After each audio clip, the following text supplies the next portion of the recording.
Students, तो चलिए आज हम लोग शुरुआत करते हैं क्लास 10 के एक्सरसाइज 5.3 के क्वेश्चन नंबर 3 का, जो कि है इन एन एपी। क्वेश्चन में सिर्फ हम लोगों को इतना ही दिया हुआ कि कोई एपी है, ठीक है। और उसके अंदर हम लोग आज थर्ड पार्ट का क्वेश्चन कवर करेंगे। इस क्वेश्चन का जो बाकी दो पार्ट था वो हमने पिछली वीडियो में कवर कर रखा है, तो आप लोग प्लेलिस्ट में जाकर के उसे भी देख सकते हो। बाकी हमारा जो थर्ड पार्ट का क्वेश्चन है उसमें हम लोगों को इन्फॉर्मेशन क्या क्या गिवन है। तो given A12 is equals to 37, मतलब कि कोई एपी है जिसका जो 12th टर्म है वो 37 के बराबर है।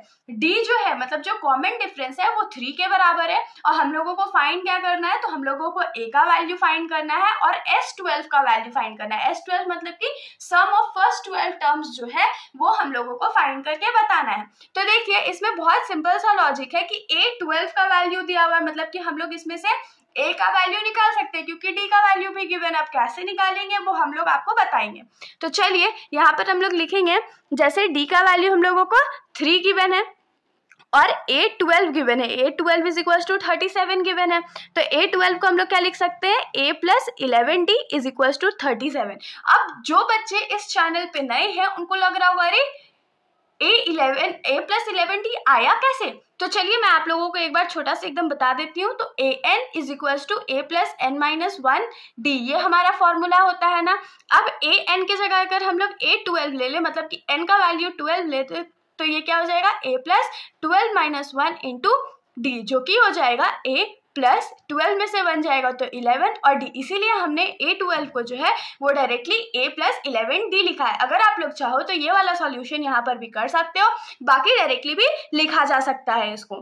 तो यहाँ पर से अब A प्लस 11D का वैल्यू हमारे पास क्या है, 3 है, इज इक्वल्स टू 37 हो गया। तो A प्लस 11 इंटू 3 क्या हो जाएगा, 33 हो जाएगा, इज इक्वल्स टू 37 हो गया। तो A इज इक्वल्स टू क्या हो जाएगा, 37 माइनस 33। तो A इज इक्वल्स टू क्या हो गया, तो 7 में से 3 जाएगा तो 4 बचेगा और 3 में से 3 गया तो 0 बचेगा। तो यहाँ पर जो A का वैल्यू है या जो हमारा फर्स्ट टर्म है वो कितना आ गया, तो 4 आ गया। अब हम लोग क्या करते हैं, तो अब हम लोग S12 का वैल्यू फाइंड करते हैं। तो जो सम का हमारा फॉर्मूला होता है वो क्या होता है, तो Sn is equals to n/2 और ब्रैकेट में 2a plus n minus 1 into D, ये हमारा फॉर्मूला होता है। तो जो जो वैल्यूज है हम लोग के पास हम लोग उसको पुट कर लेते हैं। तो S12 का हम लोगों को वैल्यू फाइंड करना है, n की जगह 12 हो जाएगा। तो ये क्या हो गया, 12/2, 2 इंटू A का वैल्यू हमारा कितना आया है, तो 4 आया है, प्लस 12 माइनस 1 और D का वैल्यू हमारा क्या था, तो 3 था। तो 2 और 12 को हम लोग 6 टाइम्स में कट कर सकते हैं, तो ये 6 हो जाएगा। उसके बाद 2 4 8 प्लस 12 में से 1 गया तो 11 इंटू 3, तो ये क्या हो जाएगा 6 और 8 प्लस 11 3 जा 33। अब हम लोग क्या करते हैं, तो 33 में 8 को प्लस करते हैं, तो ये क्या हो जाएगा 41 और 6 इंटू 41 कर लेते हैं, तो ये कितना होगा 6 1 जा 6 और 6 4 जा 24। तो इसका जो हमारा आंसर है वो क्या आ गया, तो 246 आ गया। मतलब जो सम ऑफ 12 टर्म्स है वो 246 के बराबर है। अब हम लोग आ जाते हैं इस क्वेश्चन के फोर्थ पार्ट पर। तो इस क्वेश्चन का जो फोर्थ पार्ट है उसमें हम लोगों को गिवन इन्फॉर्मेशन क्या है कि given A3 is equals to 15 है, S10 इज इक्वल्स टू 125 है और हम लोगों को फाइंड क्या करना है, तो D मतलब कि कॉमन डिफरेंस फाइंड करना है और A10 का वैल्यू फाइंड करना है, मतलब कि 10th टर्म का क्या वैल्यू है वो फाइंड करना। और गिवन क्या क्या था, तो A3 का मतलब थर्ड टर्म जो है उस AP का उसका वैल्यू 15 गिवन है और S10 मतलब कि सम ऑफ 10 टर्म्स जो है वो 125 गिवन है। तो अब आप लोगों के दिमाग में आ रहा होगा अरे इसमें तो हम लोगों को A का वैल्यू भी गिवन नहीं है, N का वैल्यू भी गिवन नहीं है, तो इस क्वेश्चन को हम लोग सॉल्व कैसे करेंगे। तो देखिए क्वेश्चन देखने में डिफिकल्ट है, लेकिन हम लोग क्या करेंगे, तो यहाँ पर कुछ लॉजिक यूज करेंगे। जैसे कि हम लोग को दो वैल्यूज गिवन है ना, A3 और S10 का, तो हम लोग क्या करते हैं, थोड़ा सा इसको सिंप्लीफाई करके दोनों से पूरा ट्राई करेंगे कि कुछ इक्वेशन निकाल ले। अगर हम लोग इक्वेशन निकाल लेंगे तो हम लोग आराम से फिर D का वैल्यू और A10 का वैल्यू भी निकाल लेंगे। तो सबसे पहले हम लोग A3 से शुरुआत करते हैं। तो जैसे कि A3 का जो वैल्यू है वो हम लोगों को 15 गिवन है और A3 को हम लोग कैसे लिख सकते हैं, A plus 2D is equals to 15 लिख सकते हैं। मैंने जस्ट इससे पहले वाले क्वेश्चन में आप लोगों को बताया था ना कि A प्लस 2D मैंने डायरेक्टली कैसे लिखा, तो आप लोग फिर से उसको अगर चाहो तो पूरे लिख सकते हो, वरना इसको डायरेक्टली भी लिखा जा सकता है। तो यहाँ पर अगर मान लीजिए हम लोग इसको अभी यहीं पर रहने देते हैं और दूसरा इक्वेशन हम लोगों को क्या गिवन है, S10 इज इक्वल्स टू 125। तो S10 जो है उसके लिए फॉर्मूला क्या हो जाएगा, 10/2, 2 इंटू ए का वैल्यू तो हम लोगों को पता नहीं है, plus n-1 into d is equals to 125। तो n के जगह हम लोग क्या लिए हैं, 10 लिए हैं ना, तो ये n जो है वो 10 में बदल जाएगा। तो इसको अगर हम लोग कट कर दे तो ये 5 हो जाएगा। तो 5, 2 इंटू ए 2a हो गया, प्लस 10 में से 1 गया तो 9 बचेगा, और ये d इज इक्वल्स टू 125 हो गया।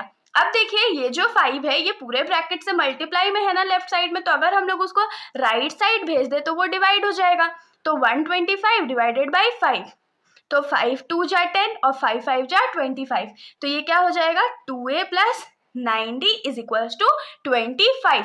अब सोच रहे हैं अब हम लोग क्या करें भाई, तो देखिए हम लोग चाहे तो इसको सब्स्टिट्यूशन मेथड से सॉल्व कर सकते हैं, चाहे तो हम लोग इसको एलिमिनेशन मेथड से सॉल्व कर सकते हैं। तो जो आप लोगों को इजी लगे आप लोग उसके सॉल्व कर सकते हो। जैसे कि मान लीजिए मैं अगर सब्स्टिट्यूशन मेथड से ही करती हूँ तो यहाँ पर से मैं a को फ्री करूँगी, तो a का वैल्यू क्या हो जाएगा, 15 माइनस 2d। 15 माइनस 2d क्यों, क्योंकि 2d जो है वो लेफ्ट साइड में प्लस में है, तो जब मैं उसको राइट साइड भेजूंगी तो वो माइनस 2d हो जाएगा। इसको हम लोग इक्वेशन नंबर 1 मान लेते हैं। तो ये हमारा इक्वेशन नंबर 1 हो गया। अब a का जो वैल्यू हमारे पास आया है उसको हम लोग इस इक्वेशन में पुट कर देते हैं।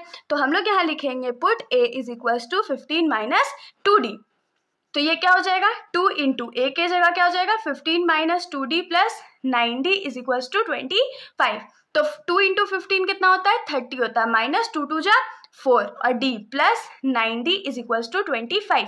ये जो 30 है उसको अगर हम लोग राइट साइड भेज दे तो वो माइनस में आ जाएगा ना, तो ये क्या हो जाएगा, minus 4d plus 9d is equals to 25 minus 30। अब दोनों साइड हम लोग साथ में सॉल्व कर लेते हैं, तो 9 में से 4 जाएगा तो 5 बचेगा, क्योंकि 9 बड़ा था तो प्लस का ही साइन रह जाएगा, और 30 में 25 जाएगा तो 5 बचेगा, और क्योंकि 30 बड़ा था तो माइनस का साइन लगेगा। अब d इज इक्वल्स टू क्या हो जाएगा, -5 डिवाइडेड बाई 5, क्योंकि 5 जो है वो लेफ्ट साइड में मल्टीप्लाई में है तो वो राइट साइड में डिवाइड हो जाएगा। तो ये 1 हो गया। तो यहाँ से d का जो वैल्यू है हमारा वो -1 आ गया। तो इस क्वेश्चन का जो पहला हम लोगों को फाइंड करने बोला गया था d का वैल्यू, वो तो हमने फाइंड कर लिया।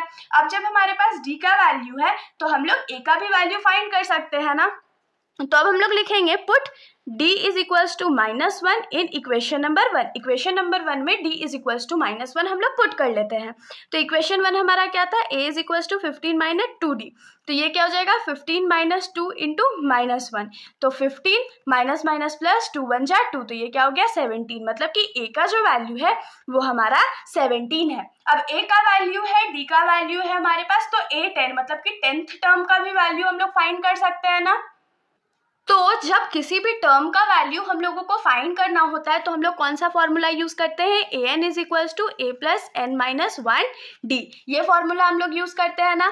अब देखिए हम लोगों को क्वेश्चन में a 10 का वैल्यू फाइंड करने बोला गया था, मतलब n का जो वैल्यू है वो 10 है, इज इक्वल्स टू a का वैल्यू हमारे पास 17 है, प्लस n के जगह हम लोग 10 लिखेंगे तो ये 10 माइनस 1 हो गया, और d का वैल्यू हमने अभी क्या निकाला था, तो -1 निकाला था। तो ये क्या हो जाएगा, 17 प्लस 10 में से 1 गया तो 9 और इंटू -1 हो जाएगा।